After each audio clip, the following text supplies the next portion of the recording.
একবার দুইজন বন্ধু মরুভূমির পথ দিয়ে হাঁটছিল। তারা চলতে চলতে বিভিন্ন বিষয়ে কথা বলছিল।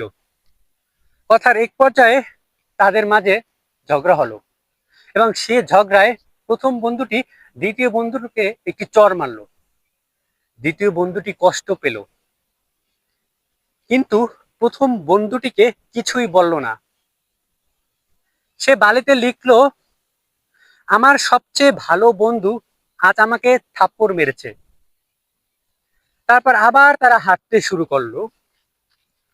তারা হাঁটতে হাঁটতে আবার গল্প শুরু করলো। তারপর হাঁটতে হাঁটতে তারা মরুভূমির মরুদ্যানের সামনে এসে উপস্থিত হয়। তারা সেখানে পানিতে গোসল করার জন্য মনস্থির করলো।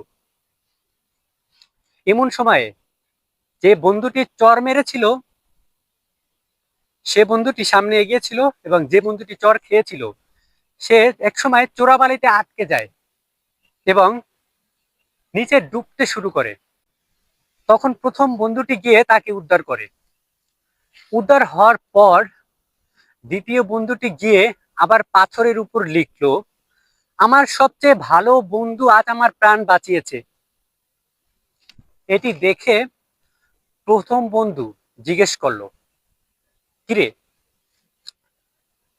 যখন তোকে চড় মারলাম তখন তুই বালুতে লিখলি, আর যখন তোকে বাঁচালাম তখন তুই পাথরের উপর লিখলি, কারণ কি?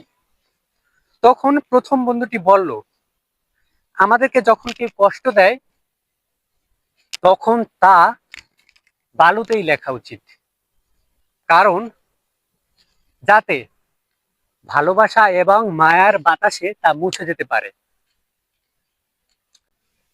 কিন্তু যখন কেউ আমাদের উপকার করে তা পাথরে খোদাই করে লেখা উচিত, কারণ তা যেন সহজে মুছে না যায়। এ থেকে আমাদের শিক্ষণীয় কি? এ থেকে আমাদের শিক্ষণীয় হলো, আমাদের নিজেদের মধ্যে ছোট বিবাদ হতেই পারে, কিন্তু তা মনে পুষে রাখলে চলবে না।